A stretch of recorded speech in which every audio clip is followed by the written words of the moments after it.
Hi everyone, this is Julie Bean with Beadaholique, and I am going to teach you how to use the Tulip I-cord knitter. So this is the tool itself, so it's pretty cool. It actually get three parts to it. You get the main component here, which is the actual machine with the crank handle.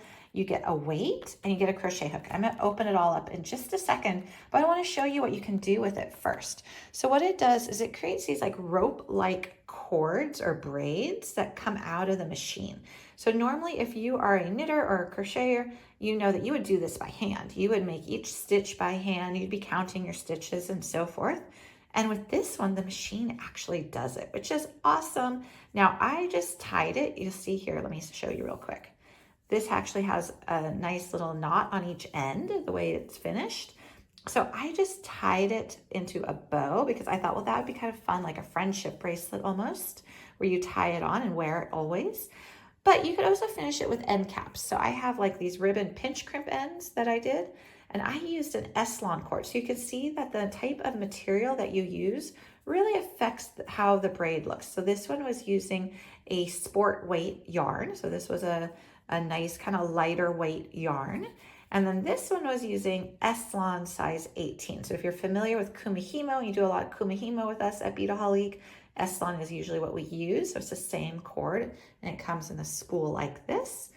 So I used that and then I finished it with these ribbon pinch crimp ends. So that was an easy way of finishing it there. You can also use something like an amite thread. You can use embroidery floss, basically any like soft textured thread that's thin enough to go in here. And when I say thin enough, this is a size 3, the sport weight. I would probably not go much thicker than this, and you don't want it to be too fuzzy or bulky, and you're gonna see why in just a minute. But any of these nice thinner threads, yarns, cords are gonna work in this. All right, we're gonna open it up and see what is inside. So if we open it,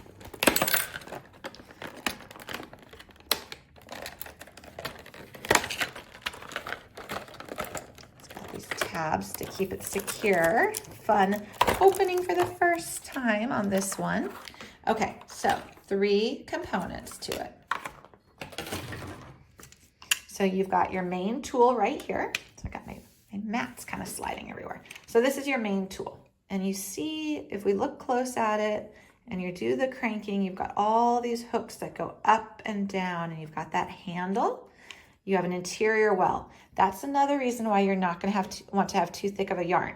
So like I said, this was a sport weight. So if you see the diameter of my braid and how it fit through that center hole, you wouldn't wanna have a super bulky yarn because it won't go through the hole. I also found that really fuzzy yarns were a little bit challenging as well.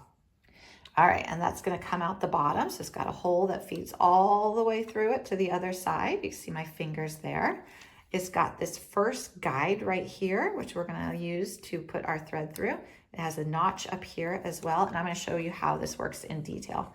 But I just wanna show you the basic machine first. Then you're gonna have this. Now this is a weight. So when you push this, it opens it up. You release it, it closes it. So that's gonna kind of grab onto your yarn or thread, whatever you're using, and hold it. And this is actually substantial. This is a heavier weight than even some of the Kumihimo weights I've worked with, if you do Kumihimo with us. So this is a nice substantial weight. And then it also comes with a Tulip crochet hook. You see Tulip right there, which is a beautiful brand, very high quality. We love using their needles and their crochet hooks. And now we have their I-cord knitter, which is so cool. All right, and then when you're like, well, what else? How am I gonna learn how to do this? You keep the packaging because you open it up and it is a detailed step-by-step guide on how to do this. So I'm gonna show you in this video, but you will have this handy reference guide. So you get the machine itself, you get the weight, you get the crochet hook, and you get the instruction manual as well. And then you get to play, and it's so fun. It's really fun to do. So we're gonna do it using this yarn. So I have a variegated yarn. I thought that might be a little easier to see. So we're gonna do it using this yarn. So I'm gonna clear away some of the extra items on this table and then show you how to use the Tulip I-cord knitter. All right, let's go ahead and make a cool long knitted rope. So what we're gonna do is we're gonna take our yarn and we are going to put it through this first guide. So this is the outer guide, up and over. Now eventually you want it to rest in this notch, but to begin with, we're not going to worry about that as you just get it down that interior well so that it comes out the other side. So you can see that it starts to come out. Okay, what you're going to do is you're going to tie a little knot on the end, and then you're going to put this through that center of your weight. So go ahead and push the tab in and make sure that the knot comes out on the other side and give it a little tug. Okay, so now if you look at this, what we want to pay attention to are the latches. So these little hook latches are both open and close, and they're going to open and close in the process of your actual knitting, but you want to start with them all in the open position. So go ahead and grab your crochet hook, and you're just going to reach down into the well and open the hook. So this one's already open, that one's already open, this one is closed. So I'm just going to reach in and push it open. So those are all ready to go. Now we want to make sure, since we put this on its side, to go ahead and tie the little knot, put the weight on, we want that latched in there. And I'm going to give it a little pull so my weight comes off of the ground. Okay, so I've got that. I've got some nice tension. It's feeding through the middle. All the latches are open. Now I'm going to take the little hand crank and I'm going to crank it. One basic crank so that it's catching the first latch. Okay, so it caught the first latch. Now it's trying to catch the second one, but we don't want it to. So what we're going to do is we're going to reach in with our crochet hook and pull that yarn or thread or whatever you're using to the back of the second hook. So you see how that's just behind it now? Okay, now we're going to crank again. We want it to latch on to the third one, so it creates like a stripe across the middle of your hole. Okay, now on the fourth one, we don't want it to latch. So we're going to do the same exact thing. Just make sure it goes behind it. Okay, so that was it for having to kind of pull the cord to the back, just on the second and fourth. So now we're going to start off real slow, and we're just going to keep cranking it clockwise. Okay, so you see what's kind of happening down in here? It's pulling it, and we want to make sure that weight is dangling. Okay, so it's not resting on the table, and I'm just going to go real slow.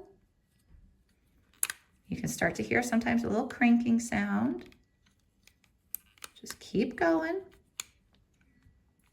And you're going to look down in the middle. Keep going. Keep going. And it's going to start to pull, and you get like a spider web design. Keep going, keep going.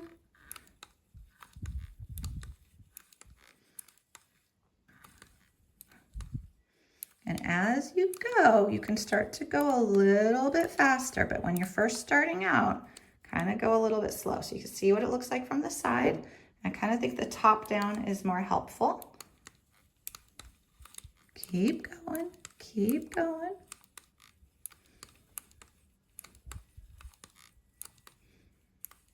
And I've got that pretty variegated yarn, so we're seeing a change in color as we go here. And I'm just going to go nice and slow.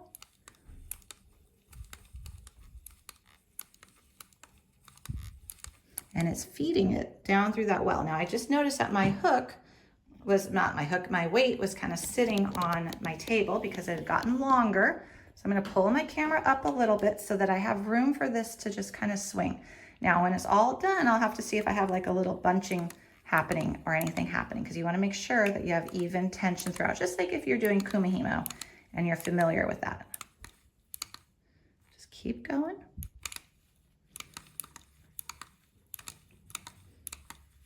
And if you need to adjust your weight, adjust your weight. And here at some point, I'm going to look to see if it's coming out the bottom. Not yet. I can feel it. It's not coming out yet.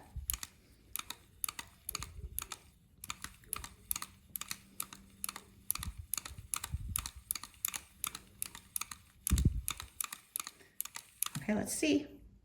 Oh, not yet. Okay. And then I'm going going to actually pull my camera up a little more.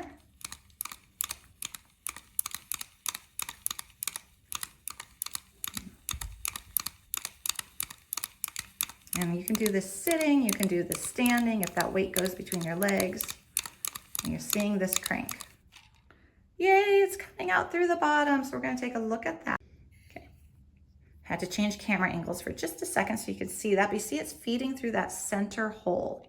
All right, and this makes 4 inches. From the tip of that, top of that well to this base here is 4 inches. So if you know you want like a 7-inch bracelet, do 3 more inches that come out the bottom.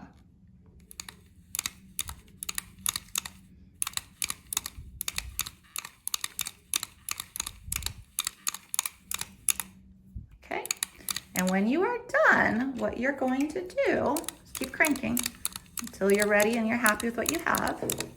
Let's go look. Okay, so I'm gonna say that I'm done. So what I'm gonna do here is now what we're gonna do is we are actually going to now cut ourselves a pretty nice little bit of cord or yarn, whatever you've got. So I've got this. So it's off of the main yarn spool.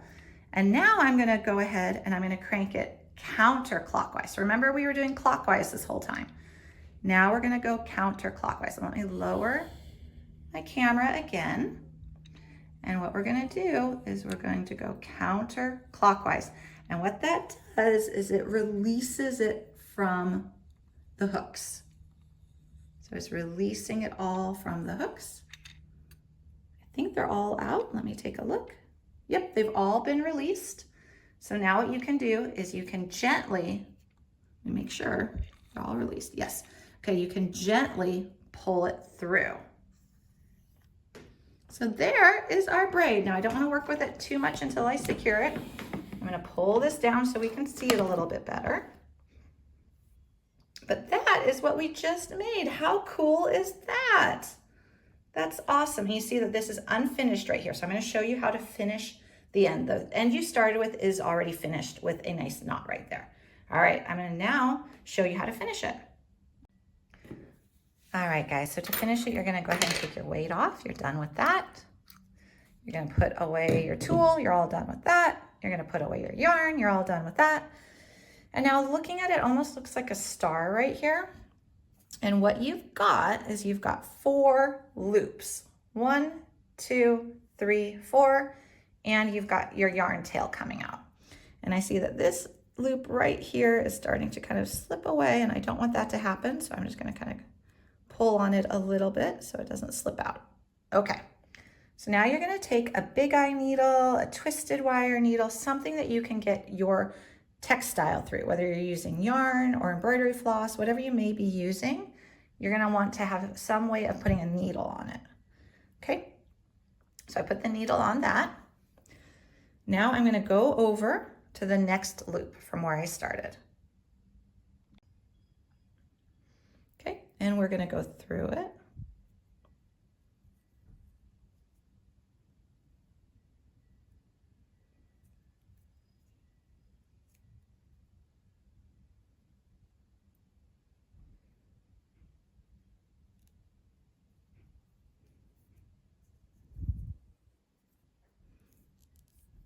Okay, so we went through that one loop. And then we're going to go through the next one over.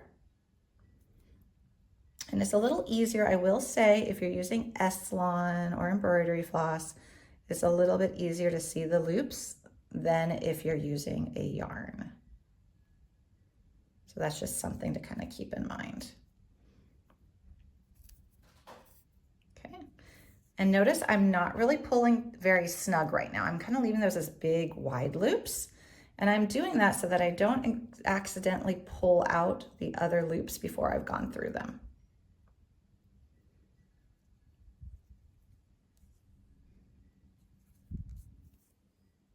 Okay, just one more to go, and that's my starting one.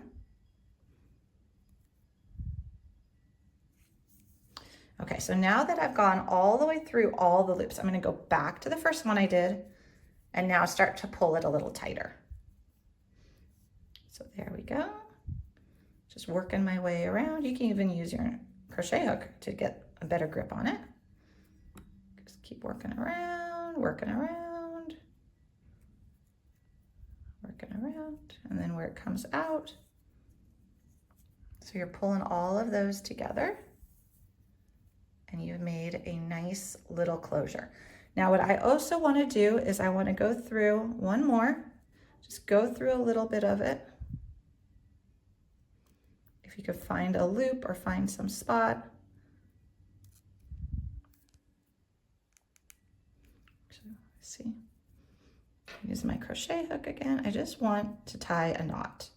So I'm going to kind of make myself a little loop right there. That's a little bit easier to go through. Okay, make a loop, tie a knot. And there you go. And that is how you finish your cord, your braid. So how pretty is that? Now for this one here, the one I did in the sample, all I did was I tied a simple little bow for securing the bracelet. You can definitely do more than that. If you want to look at this sample I have over here, I used a ribbon crimp end cord, and all I did was I crimped it on top of the end, and that was super easy, and these come in different colors. But that is how you use the Tulip I-cord knitter. So I hope you enjoyed this tutorial.